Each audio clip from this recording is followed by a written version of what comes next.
नमस्कार, मैं हूं संतोष सांडेल। आप देख रहे हैं बहराइच खबर। बीते दिनों हम आपको बता दें कि बहराइच के रामगांव थाना क्षेत्र में निंदूरपुरवा में एक घटना घटती है, जहां पर 6 लोगों की दर्दनाक मौत हो जाती है। बताया जाता है कि विजय मौर्या होते हैं जो अपने घर पर लहसुन काटने के लिए, क्योंकि व्यापार करते रहते हैं, इसलिए लहसुन काटने के लिए अपने गांव से 2 बच्चों को, जिनकी उम्र करीब 15-16 वर्ष बताई जाती है, बुलाते हैं। एक बच्चा जो होता है उनके घर के बगल का भी होता है। तीनों लोगों को लहसुन काटने के लिए घर पे बुलाते हैं, लेकिन एक बच्चे को यह कहकर कि जाओ तुम आम में बाग में, जो आम के बाग में लकड़ी तोड़ के ले आओ, और तुमको इस जो जहां पे आप इनको पैसा मिल रहा है उस पैसे तुमको ज्यादा पैसा देंगे। लड़का जब चला जाता है उसके बाद में वो दोनों बच्चों की निर्मम हत्या कर देते हैं, ऐसा सब लोगों का कहना है।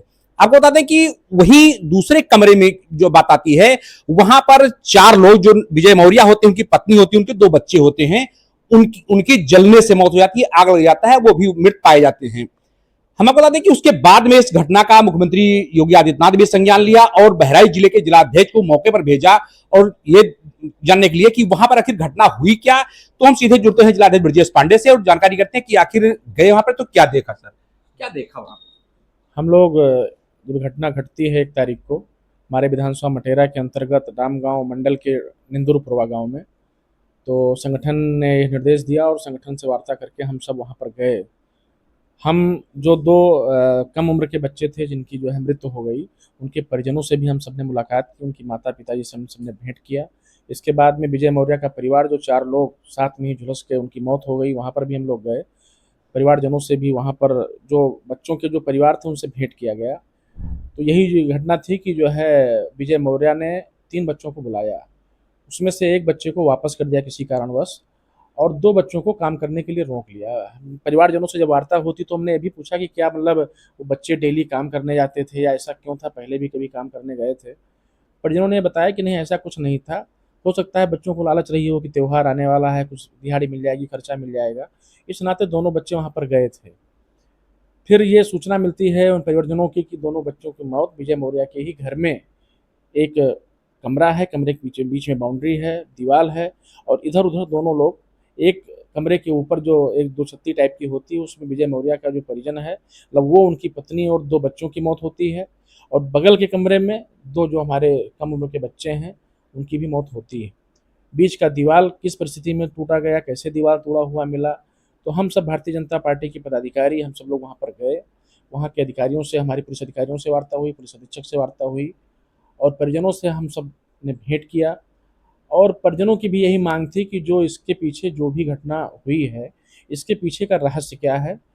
तो हम सब ने भी आश्वस्त किया और परिजन भी आश्वस्त हैं कि भारतीय जनता पार्टी के नेतृत्व में, पूज्य योगी आदित्यनाथ जी के, मुख्यमंत्री जी के नेतृत्व में निश्चित रूप से इस घटना का खुलासा होगा। इसके पीछे का क्या रहस्य है ये खुलासा करेगी सरकार। और इस संबंध में हम सब ने पुलिस अधीक्षक से वार्ता की, हमारे सम्मानित जनप्रतिनिधि हमारे जनपद के, उन सभी ने, हमारे प्रभारी मंत्री जी से भी वार्ता की, उनका कार्यक्रम था। और उच्च स्तरीय जांच की मांग भी सभी जनप्रतिनिधियों ने, हमने माननीय प्रभारी मंत्री जी के माध्यम से शासन प्रशासन से की है। उन्होंने आश्वस्त भी दिलाया है, पुलिस अधीक्षक ने भी कहा है कि जल्द ही इस घटना का खुलासा किया जाएगा, कि जो लोग भी इसके पीछे, पर्दे के पीछे संलिप्त रहे होंगे, उन लोगों को जांच करके उन सब पर कार्रवाई होगी और घटने का खुलासा हर स्थिति में किया जाएगा। अध्यक्ष जी, क्या लगता है, आप तो वहां गए हैं, तो क्या लगता है आपको प्रथम दृष्टया क्या लगा कि कैसे क्या हो सकता है? प्रथम दृष्टया जैसे हम गए, वहाँ के ग्रामीणों से मिले, ग्रामीणों ने भी कुछ चीज़ें ऐसी बताई कि जैसे बीच में विषय आया कि थोड़ा वो विचारधारा, मतलब उसका विचार या उसकी मानसिक रूप से कुछ गड़बड़ था विजय मौर्य, ऐसा लोगों का कहना है। पुलिस अधिकारी ने भी बताया। लेकिन जो वहाँ के गाँववासी हैं उनका कहना था कि 10 साल पहले उन्होंने अपनी पत्नी की भी हत्या इस प्रकार की थी, ऐसा गाँव वालों ने बताया है। अब वहाँ मौर्य परिवार भी और भी लोग रहते हैं, तो उसके पीछे का रहस्य क्या है। 4 लोग जो एक साथ जल के मर गए, किसी छत के ऊपर 2 छत्ती पे कैसे मर गए, दीवार भी बाद में तोड़ी गई, उस तरफ 2 बच्चे मरे हुए हैं। मैं शासन प्रशासन से भी हमने मांग किया है और सभी ने मांग किया है कि हो सकता है इस घटना के पीछे कुछ और भी रहस्य हो, तो विधिवत कड़ाई पूर्वक इसकी जांच की जाए, और जो लोग भी इसमें संलिप्तता हो उनके खिलाफ कार्रवाई हो, जो सच है वो सामने आना चाहिए। अध्यक्ष जी, विजय मौर्या के जो लोग थे वो तो सारे के सारे मारे गए। अब जो बचे 2 बच्चे जो थे, क्या उन लोगों से भी मिले आप? हाँ, उन दोनों बच्चों के परिजनों से मुलाकात हुई, उनके माँ बाप से हम सबने मुलाकात किया, भेंट किया, अपनी सांत्वना व्यक्त की, और उनको यह आश्वस्त किया कि भारतीय जनता पार्टी की सरकार है, अपराधियों की जगह उत्तर प्रदेश में नहीं है, और जो लोग भी इसमें दोषी होंगे, माननीय मुख्यमंत्री जी के निर्देशन में शासन प्रशासन कड़ाई से इसकी जांच करके इसका जल्द खुलासा करेगा, और परिजन भी आश्वस्त हैं कि उनको न्याय मिलेगा। अध्यक्ष जी, क्या कुछ मुआवजा भी टाइप में इसमें? हाँ, मुआवजे की भी बात हुई है वहाँ पर, मौके पर हम लोग गए थे, प्रशासन से वार्ता हुई है। जो कुछ होगा मुआवजे के बारे में आप सबको जल्द ही अपडेट किया जाएगा कि क्या शासन प्रशासन ने मुआवजे की व्यवस्था की है।